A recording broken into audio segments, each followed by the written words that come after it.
Hi అండి అందరికీ. Welcome back to our channel. ఈరోజు నేను ఎలక్కాయ పచ్చడి చేయబోతున్నాను. ఎలక్కాయలు మనం వినాయక చవితికి తెచ్చుకుంటాం కదండి, వినాయకుడి దగ్గర పెట్టడానికి కంపల్సరీ. దాంతో నేను పచ్చడి చేయబోతున్నాను, రోటి పచ్చడి. దానికి పచ్చిమిర్చి వేసాను.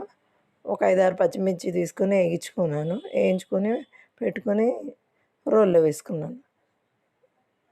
ఒక టీ స్పూన్ అంత జీలకర్ర, వెల్లుల్లి 4-5 రెక్కలు వేసుకొని, ఎలక్కాయ చిన్న చిన్న ముక్కలు తీసేసుకొని దంచేసుకున్నాను. అందులో వేసుకుని రోల్లో కొంచెం ఉప్పు వేసుకున్నాను సరిపడా.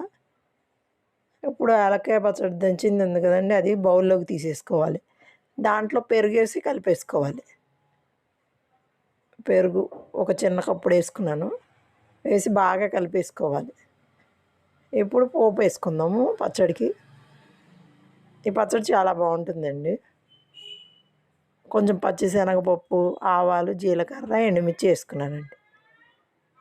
ఈ పచ్చడికి పెరుగు వేసి కలిపితేనే చాలా బాగుంటుంది. ఇది చపాతీలోకైనా బాగుంటుంది, రైస్లోకైనా బాగుంటుంది. మీరు కూడా ట్రై చేసి చూడండి.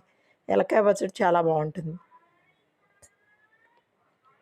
తప్పకుండా ట్రై చేసి చూడండి. ఇది చాలా మంచిది, ఎలక్కాయ తినటం కూడా చాలా మంచిది. ఓకే అండి, చాలా బాగుంది. నేను కూడా టేస్ట్ చూసా.